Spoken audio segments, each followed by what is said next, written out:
Shalom, shalom, Israel. Brother Amos with the Watchman for Israel. First and foremost, we're going to give all praise, honor, and glory to Yahweh Hashem Yahushua, to the brother pushing his truth and strong sincerity on the highways and byways day in and day out, edifying the nation of Israel with videos, staying fervent, not wavering, not trimming your ways to please man. I want to give y'all a strong, hearty shalom. Continue to endure until this wicked kingdom fall and the righteous kingdom to come last forever.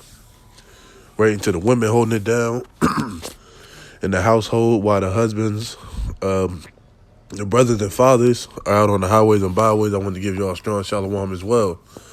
I'm entitled this video, Stand for Something or Fall for Everything. Right? And I'm going to go over a few precepts about standing for something so that you don't fall for just anything. Right? So this is Sirach chapter 4 and verse 23. Strive for the truth unto death, and Yahweh B'Hashem Yahushua shall fight for thee. Right? So when you strive for this truth, you strive for these laws, statutes, and commandments. Right? You go hard for these commandments. Right? And even if you got to be put to death for this truth, the Lord is going to continue to fight for you. Right? Because if you may die in this flesh, doesn't mean you won't come back. Right? The Lord can have a spot reserved for you on the chariot because you were so faithful and strong and fervent for the truth. Right? And the Lord will continue to fight for you. The Lord is coming back to destroy all those who hate Israel. Right? And in Revelations, it say that the dragon went to make war with the children that kept the commandments. Right? So that's what's going to be happening. So the dragon is going to be wroth. Esau is going to be wroth with us for striving for this truth. So they're going to try to put some of us to death. That's standing for something. Right? You standing for these laws, statutes, and commandments. Right? Let me go to Hebrews chapter 10.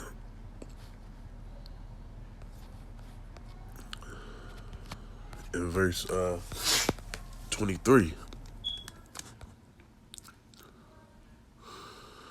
Let us hold fast the profession of our faith without wavering, for he is faithful that is promised. And let us consider one another to provoke unto love and to good works. Right? So we have to hold fast the profession of our faith. Right? You got to be able to withstand all the trials and tribulations, all the scoffers and gainsayers in this truth. Right? You got to be able to hold fast and stand fast with everything concerning this truth, because this truth isn't just I know the commandments, I keep my fringes on, I grow my beard, I pray with my head covered for women, I get the kingdom. No, you got to hold fast. You got to endure trials and tribulations and chastising. Right? So if you hold it fast, these things aren't going to tempt you. They're not going to have you slip and backbite and go into the world again. Right? You're going to fight, fight, fight. Because it's only but so long that we have left in this captivity. Right? Prophecies are heating up. You seeing these things come to pass more and more and more. And it's like, it's no time to not stand for something. There's no time not to stand for the Most High. Right? This is the time where we really got to be, I got to go hard for this. Because if we're not going hard for it, then we subject to anything that the Lord will give us. Reprobate mind. It ain't no telling. Right? The Lord's not looking for weak men and women. This Proverbs chapter 28 and verse 20. A faithful man shall abound with blessings. Right? So if you faithful to this work, you faithful to the truth, if you faithful to your God, you'll be abound with blessings.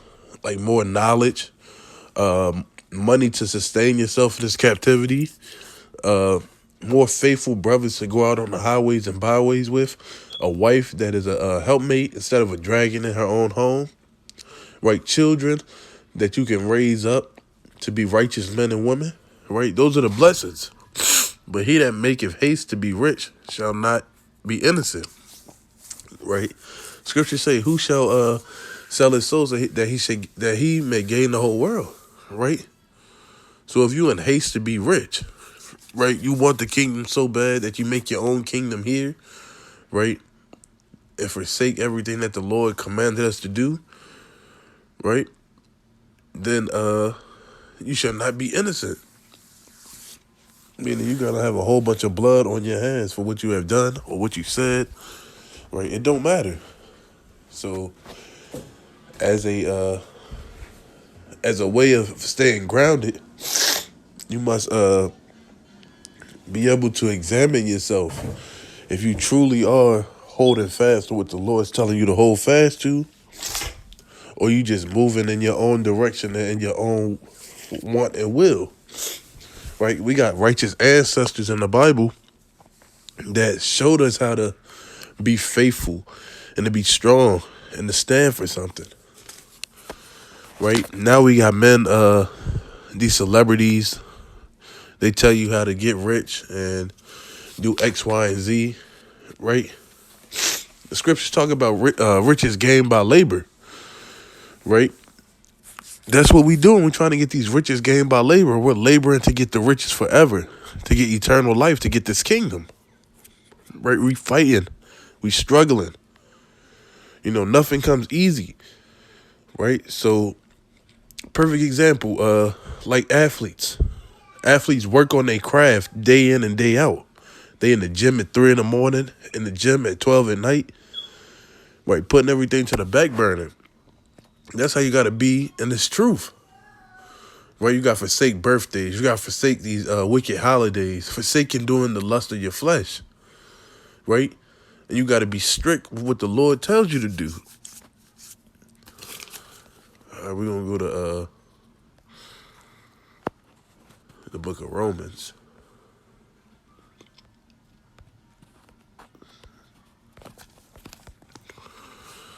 Romans chapter 1 and verse 16. For I am not ashamed of the gospel of Yahushua, for it is the power of Yahweh's salvation, of Yahweh to salvation to everyone that believeth, to the Jew first and also to the Greek. For therein is the righteousness of Yahweh revealed from faith to faith, as it is written, the just shall live by faith. Right? So we can't be ashamed of the gospel of Yahweh B'Shem Yahushua. We can't be ashamed of these writings, of these commandments. We can't be ashamed of that, right? Because we have to live by faith. Because if we're not living by faith, then we're living by flesh, right? By works of the flesh, right? Faith is going to be what the Messiah and the Most High are looking for, or the Most High and the Messiah are looking for.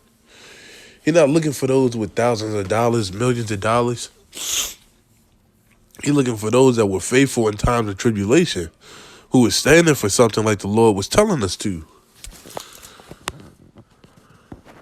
All right, let's go to Sirach 42.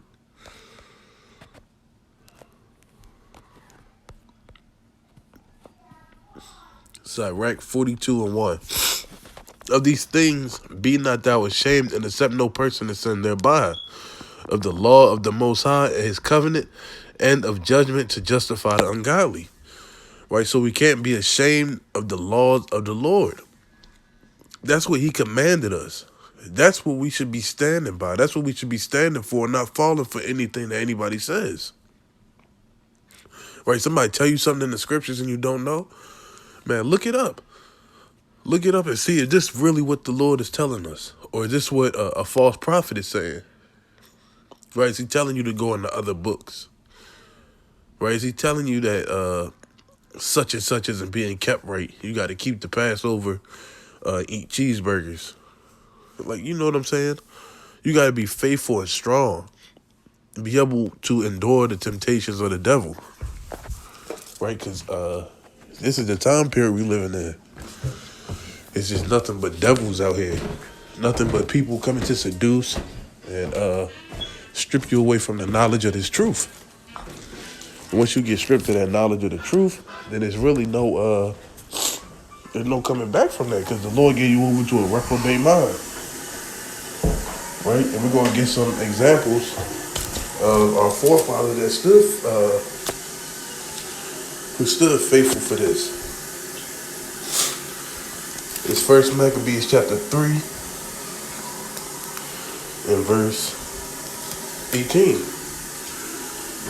Unto whom Judas answered, it is no hard matter for any man to be shut up in the hands of a few, And with God, and with the God of heaven, is all one to deliver with a great multitude or a small company. For the victory of the battle standeth not in the multitude of an host, but strength coming from heaven. They come against us in much pride and in iniquity to destroy us and our wives and children and to spoil us. But we fight for our laws, but we fight for our lives and our laws. Right? So Judas is telling them, it's nothing for them to come against us and destroy us, but we fight for our lives and for our laws. Meaning you fighting for Yahweh Hashem Yahweh Shai. Right? You fighting for righteousness. You fighting for truth. Even unto death. Right? Let me get one last precept. Or one last example, I'm sorry.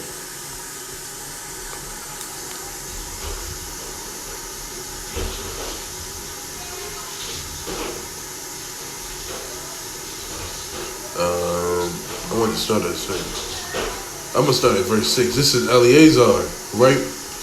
They was trying to compel him to eat swine's flesh. This is 2 Maccabees 6 and 24. For becoming not our age, said he, in any wise to dissemble, whereby many young persons might think that Eleazar, being 80 years old and 10, were now gone to a strange religion. So Eleazar was 90 years old. He like, man, I'm an old man. I'm a representation of Yahweh Hashem Yahweh Shai, and I'm a role model to these men who look up to me, right?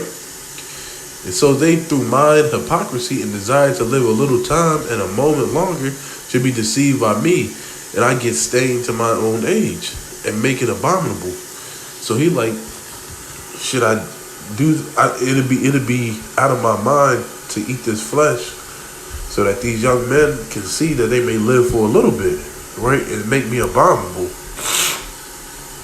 For though for the present time I should be delivered from punishment of men, yet should I not escape the hand of the Almighty, neither alive nor dead.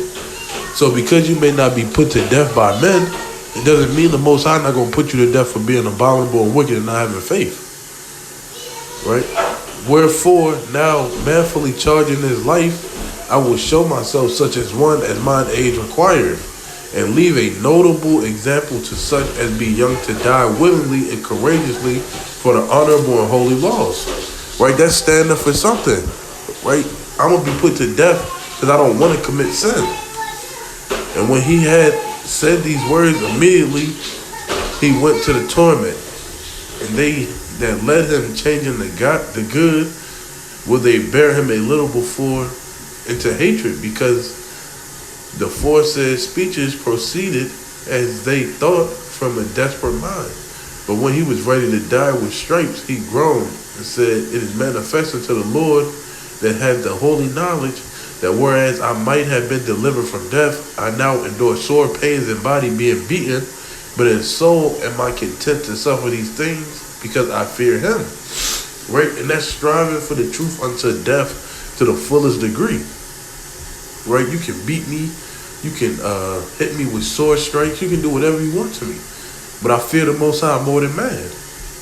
And thus this man died, leaving his death for an example of a noble courage and a memorial of virtue, not unto young men, but unto the whole nation. Right? This is how we're supposed to be. This is how we're supposed to be put to death. Fearing the Lord. Standing for what is right. Standing for something and not falling for anything. Right? I just want to do this quick precept to stand for something, because it's a time that we're all going to be tried. The hour of temptation is coming. Right? So gird up thy loins and stand for something.